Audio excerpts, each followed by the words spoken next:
We've got a special guest today. We're joined by On Montlake's Christian Caple. You are Locked On Huskies, your daily podcast on the Washington Huskies, part of the Locked On Podcast Network, your team every day.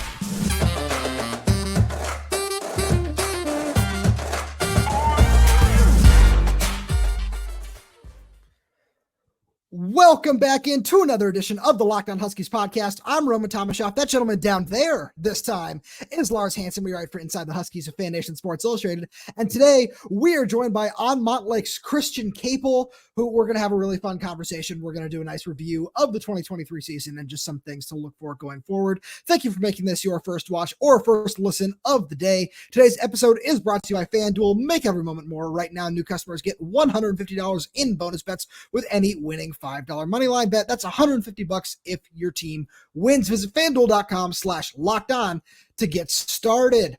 All right, Christian, let's start with you. So we're just going to do a nice review of the 2023 season. And of course, 13-0, a berth in the CFP. What has impressed you most about the Washington Huskies this season? Yeah, I mean, coming off an 11-2 finish in 2022 and winning the Alamo Bowl and finishing on a 7-game winning streak. Obviously they set some really high expectations for themselves. Everybody was talking about Washington as a top 10 team coming into this season. Everybody was talking about Michael Penix Jr. as one of the primary Heisman candidates. And so I think the most impressive thing is just that they delivered. They either met or exceeded every expectation that people had for them, right? They're 13-0. They're in the college football playoff. They shored up some of the issues that prevented them from being that kind of team last year. I mean, they lost 2 games, gave up 40 and 45 points in those games. And I don't think anybody would look at their defense this year and say, wow, what an amazing defense.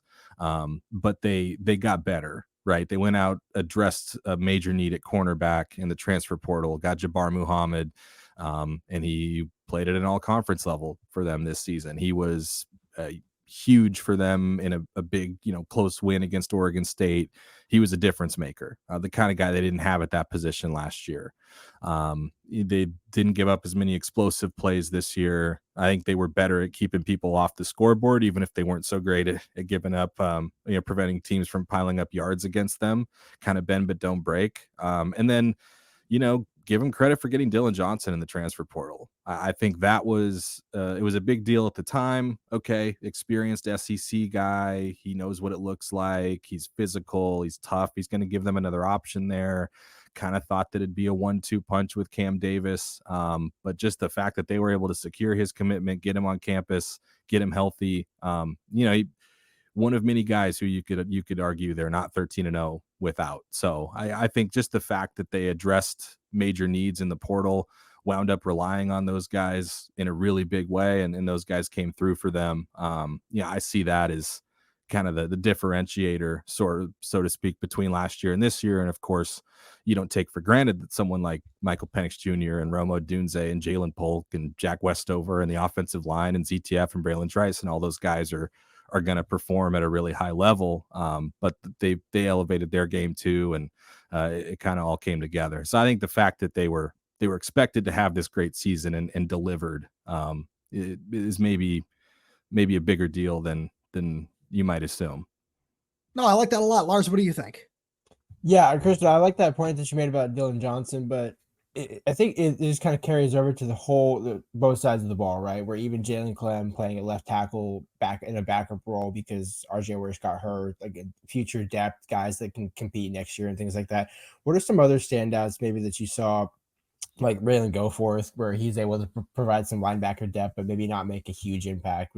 How do you think those kind of additions fared? Because I think later on down, we might talk about some other transfer portal additions this season where it'll be in the same tier where they might not be starters, but they're key contributors.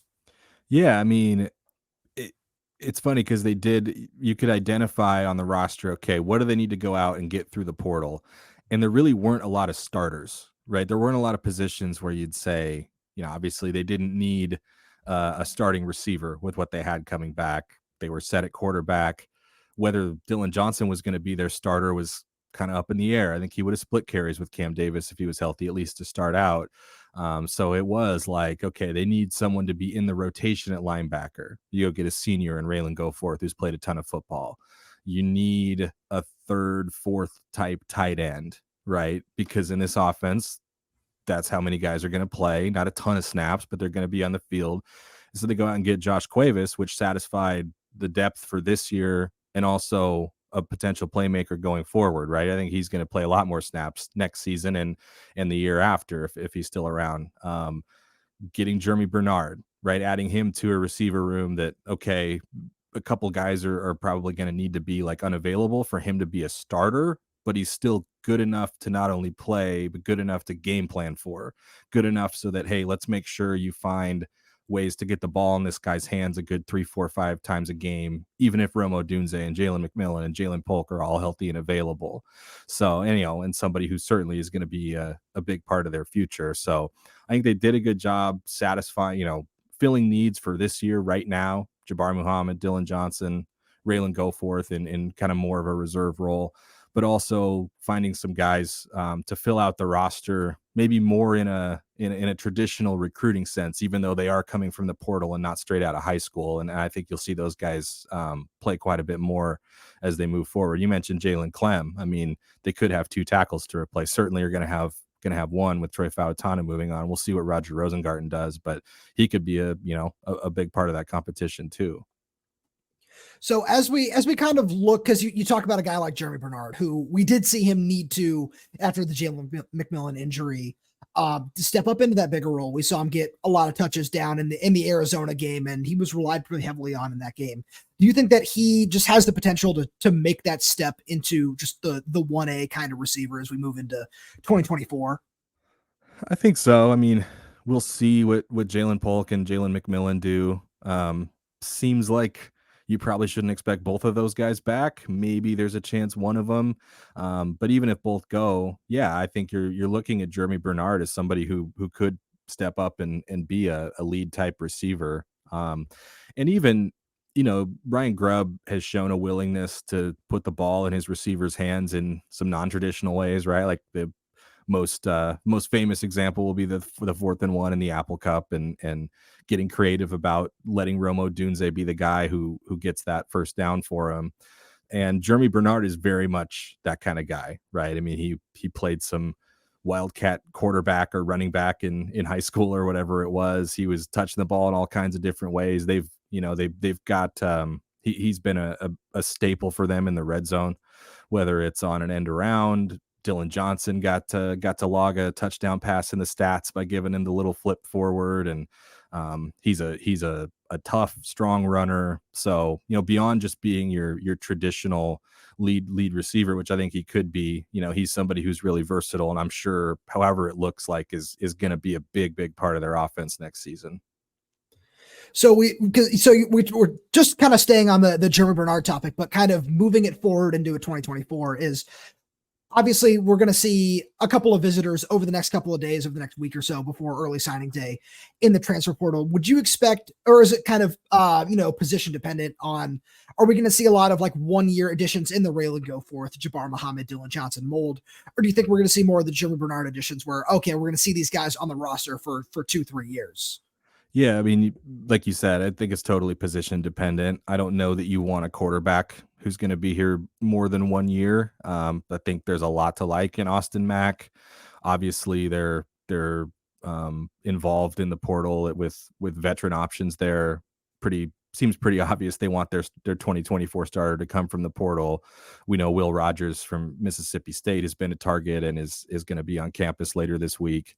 At receiver, I'm sure coaches have more intimate knowledge of kind of what Jalen Polk and Jalen McMillan are thinking and which way they're leaning. So maybe that informs some of it. I think you just take a playmaker. I don't know that you necessarily need to discriminate based on, we want to have this guy for 2 or 3 years, or, oh, well, this guy's only got 1 year left. The more veteran a guy is, the more flexibility you have with your scholarship count going forward, because he might move on and now you can plan for that guy to be off the books and he gives you a great year.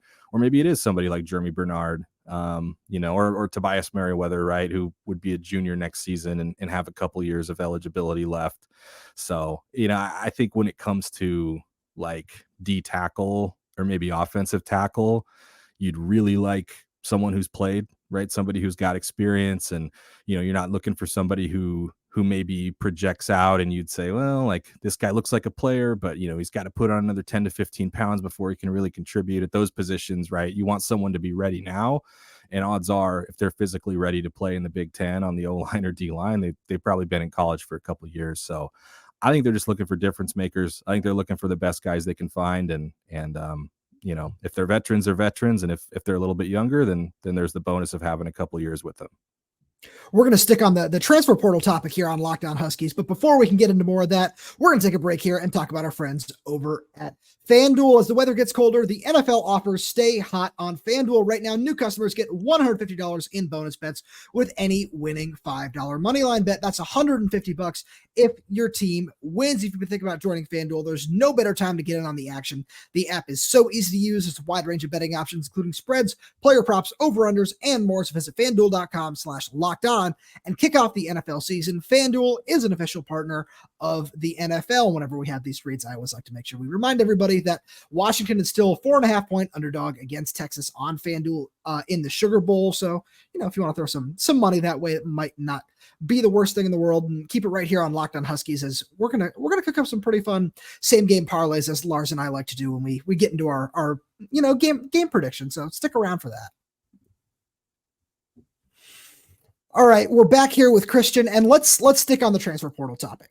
If you would highlight, it feels like defensive tackle is the number one position of need right now when we look at the transfer portal. We're gonna make it a little bit tougher on you because obviously that's the top need. What do you think is the number two position that Washington would need to add in the transfer portal here? Are we going like non-quarterback position? Is it cheating too much to throw quarterback in there? Or is that such a given that that does feel like a given? So yeah, let's stay away from quarterback here too. Yeah, I feel like it's probably offensive tackle. When I ranked the priority last week, I said quarterback, D tackle, offensive tackle, and then tight end. Tight end more so from a numbers perspective. I mean, you're losing the two guys who played the majority of your snaps this season, Devin Culp and Jack Westover, both of whom made, you say those two names and anybody who's watched this season can think of 5, 6, 7 plays that those guys made that really changed things, that maybe without it, they don't win a couple of those games. So, you've got Josh Cuevas back and Quentin Moore has a year left. And, Ryan Otten, we'll see if he can get in there and be a part of it. Decker DeGraff is going to be a true freshman. Usually you're not relying on a true freshman at that position. So I would imagine that they want one or two guys to come in who can fill out the rotation or maybe even be starter caliber. But yeah, you could lose both starting offensive tackles and two really high caliber players. So I would guess, I think on the interior, they're pretty set. Parker Brailsford just had a second team all conference season at center as a redshirt freshman. Nate Kalepo and Julius Buelow held down those two guard spots. Both of them have a year of eligibility left.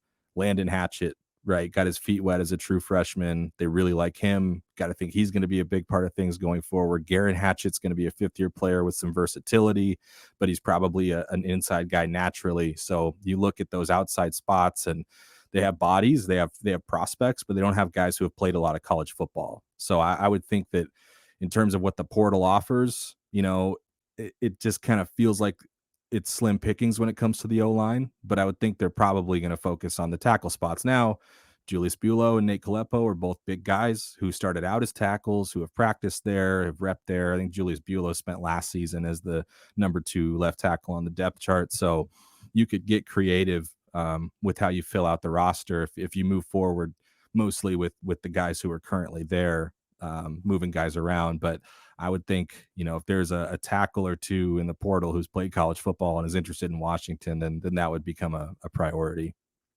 Lars, what do you think? No, I agree. I'm just curious, what do you think about the same principle, but in the secondary? Because you have potentially Asa Turner coming back, Cam Fab should come back, but Jabbar Muhammad likely gone, but does have a year of eligibility left. Where do you think that need stands? Because obviously they do have a bunch of freshmen and redshirt freshmen, but none of them got time to truly see the field this season and kind of bring a lot of experience back. Yeah, I think they could use a Jabbar Muhammad type player at safety. So for what Muhammad gave them at corner this year, is there somebody in the portal at safety who can come in and do the same thing? Corner's interesting. If Muhammad comes back, I think they're set personnel wise. Talking about all these positions, if there's somebody better who's out there in the portal, I don't think they're going to say no just because, hey, you've got the bodies, so forget about it. They're going to, if they can upgrade, they're going to upgrade. I think they've proven that. They're going to be pretty aggressive, but they really emphasized corner last offseason, right? Going out and getting Jabbar Muhammad, getting Thaddeus Dixon as a JUCO transfer. So he's somebody who's a little more experienced and a little bit older. He'll be a senior next year. Elijah Jackson has a year of starting experience now under his belt. There were some ups and downs, but I think still has a lot of upside athletically. And then you've got Leroy Bryant, Caleb Presley, and Curly Reed, who all redshirted this season, kind of waiting in the wings. So they did sort of build that corner position from the high school ranks last year. It makes me wonder, how much more portal help they think they need, or how many more bodies they want to add there who are a little bit older ahead of those guys. But I do think safety feels pretty glaring, especially if Asa Turner says, hey, you know what? I know I got a year left, but I'm done. I played my college football. I'm moving on. Then you're talking about losing 2 starters, bringing one back, and a guy back in Cam Fabiculanen, who essentially was a third starter there. So that helps. Vincent Nunley going in the portal, obviously. You've got Mikel Esteen, you've got Tristan Dunn, Vincent Holmes redshirted, Diesel Gordon redshirted. So there's some options there, but I would think that safety in particular, just looking at the secondary, if there's a veteran in the portal, that's one area that they could really shore up. I like that a lot. Lars, what do you think about that? We had a nice long conversation yesterday about just what safety could look like moving forward. Do you agree with just the fact that a Jabbar Muhammad impact? Because that's something we've talked about a lot on the show, is getting somebody like that in the room. But with the way we've seen the offers just kind of go out over the last couple of weeks, is that something you expect them to do, or maybe stay with the high school route with somebody like Paul Menke Jr.? I mean, I think even if they took Menke Jr., they would still go for a portal guy, because Menke's, no disrespect to him, he's a long ways off in terms of being able to be an impact starter and even impact contributor. I mean, when you look at the secondary of the past 2 years, Javion Green got the most reps last year, and that was because of the injuries at cornerback, right? Where you're having Julius Urban play with one arm at times on an island. So I think that was more of like a by need, not necessarily by talent level at the time. And obviously look at the amount he played this season. It wasn't nearly as much as he played as a freshman. So I think certainly it's right that you should take, but then you also have Mish Powell, who could move back to safety, but then now you're opening up a spot at Husky. Who takes that spot, right? Do you go for a portal guy there? I know they like Tristan Dunn there, but again, we've heard for 3-4 camps now that Tristan Dunn's a guy that's coming along and then still is more of a safety guy, a special teams guy that can make an impact, but hasn't really done so on defense yet.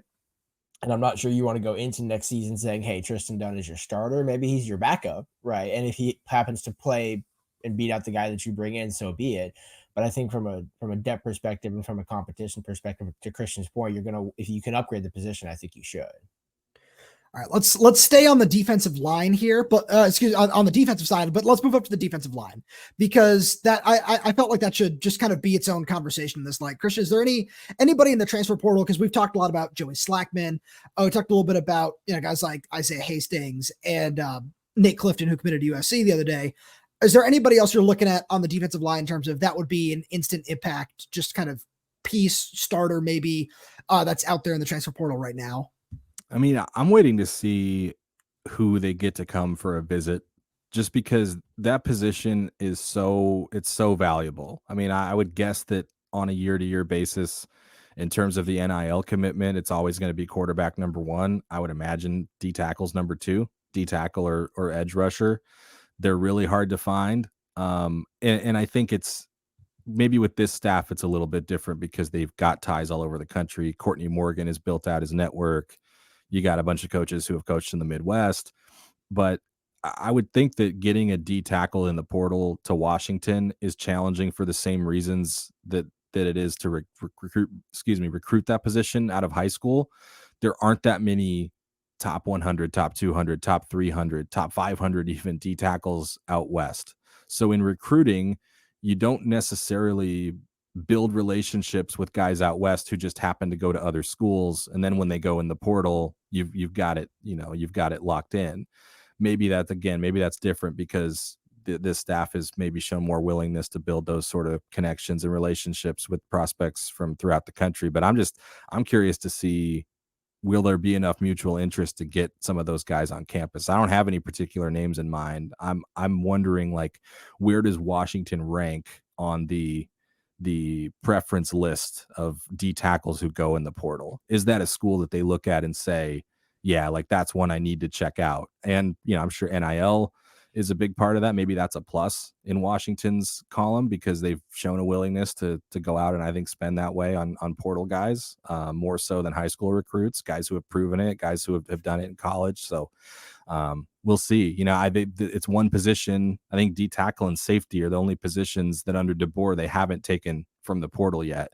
Maybe last offseason it was because you had Thule, you had Ulumo Ale, you knew you had a couple seniors and a couple fifth-year guys behind them. But now that we know it's a priority for them and they're being really aggressive, like I'm curious to see sort of how they rank in that discussion, because you're probably talking about trying to bring some guys in who maybe are from other parts of the country and are gonna have some opportunities as transfers in that part of the country too. So it looks like one guy that Husky fans are going to want to keep an eye on is former NC State defensive tackle CJ Clark. It looks like, as we record this on Tuesday, he's supposed to come up for an official visit starting today. And that would be a guy who looks like he could fill a need as a grad transfer with 1 year eligibility remaining. Not necessarily super productive, but definitely fills the needs in terms of a body that can stuff the run really well. Just a big dude who can do a lot for you in the middle of the defense. And I think that would be one name to keep an eye on there. And we're going to move into the Will Rogers conversation, the Mississippi State quarterback, who's apparently also supposed to take a visit to Washington over the weekend. But before we get into that, we're going to send a message to our good friends over at LinkedIn, because when you're hiring for your small business, you want to have as many top tier candidates as possible to interview. That's why you have to check out LinkedIn Jobs. LinkedIn Jobs is the tools to help find the right professionals for your team faster and for free. LinkedIn isn't just another job board. LinkedIn has a vast network of more than 1 billion professionals, which makes it the best place to hire. And hiring is easier when you have that many quality candidates. So easy, in fact, that 86% of small businesses get a qualified candidate within 24 hours. LinkedIn knows that small businesses are wearing so many hats and might not have the time or resources to hire. Thankfully, with LinkedIn, the process is intuitive, quick, and easy. They even just launched a feature that helps you write job descriptions, making the process even easier and quicker. Post your job for free at linkedin.com/lockedoncollege. That's linkedin.com/lockedoncollege. Post your job for free. Terms and conditions apply. All right, Christian, it feels like the moment most people have been waiting for, talking about Will Rogers as we get into the quarterback conversation here. Do you think that he'd be a good fit in this offense? Yeah, I think so. I mean, it's the old, like, I would trust Kalen DeBoer and Ryan Grubb to know that better than I would. It does seem like, man, once the portal opened, you heard his name first, and that's the guy they kind of honed in on, which, makes me think they've put a lot of thought into it and probably have studied him a fair bit. Certainly a different passer than Michael Penix Jr. Probably doesn't have, the same, I would say, doesn't have the same arm strength as Michael Penix Jr., but gosh, at the college level, how many people do? I think you needed to kind of prepare for a drop off to some degree from that with whoever it was going to be. He's got a ton of experience, right? He's seen all different kinds of defenses in the toughest league to play in college football. He's put up big numbers. There's always the question of how well does an air raid quarterback translate to a non-air raid system.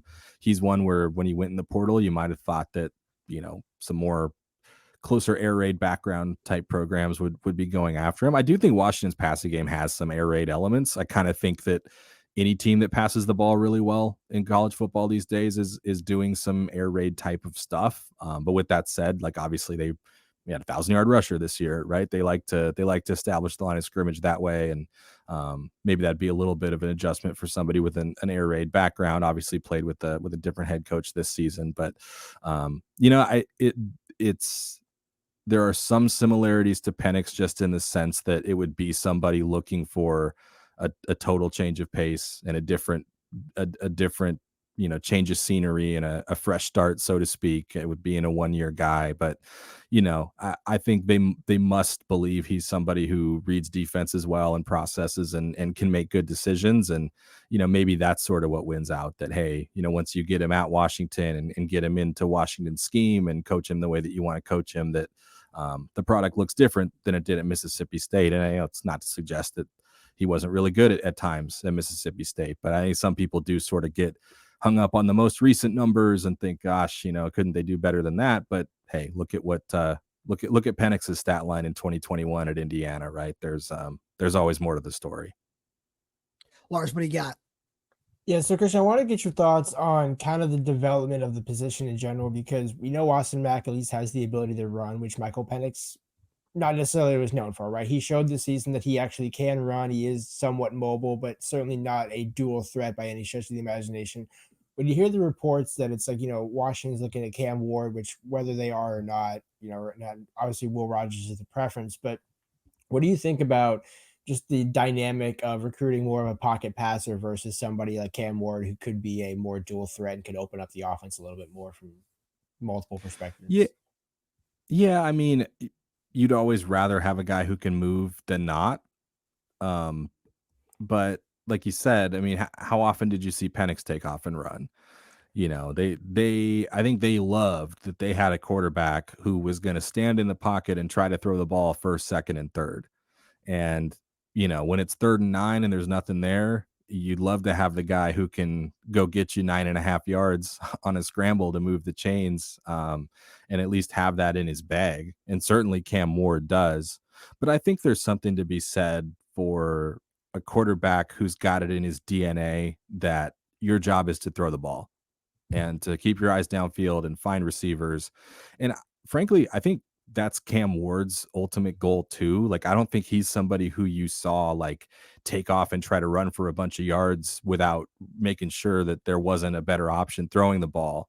But he certainly could be very creative with how he moved the pocket, got outside the pocket, scrambled around, bought time, all those sorts of things. So, you look at somebody like Austin Mack, right? I mean, he's a big, impressive athlete. I think he's pretty mobile, can move his feet. But at the end of the day, like, I think he's somebody they envision standing in the pocket and being a thrower of the football, right? Delivering the ball, throwing the ball. Some of the guys they offered early, like in their transition class, who they were recruiting in 2022 when they got there, were guys who could move, who would put up, you look at Lincoln Keenholz, right? I mean, he'd run for a ton of yards in high school, was a total dual threat, but I think they were recruiting him because they liked the way he could throw, right? And there's more to play in the position than just completing passes and throwing for a ton of yards. And hey, all things being equal, you'd love to have the guy who can move and who can run and is a good athlete. But I don't know that, aside from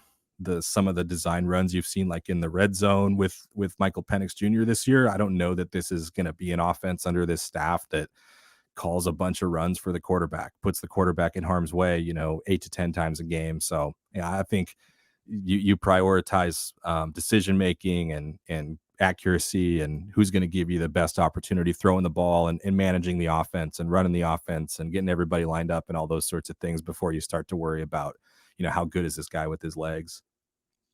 All right, Christian, before we get you out here, I got one more thing for you. So Lars and I, we like to have a lot of fun when we do our pregame predictions. We do a whole bold predictions thing. So we haven't really talked about the Sugar Bowl yet with Washington, Texas.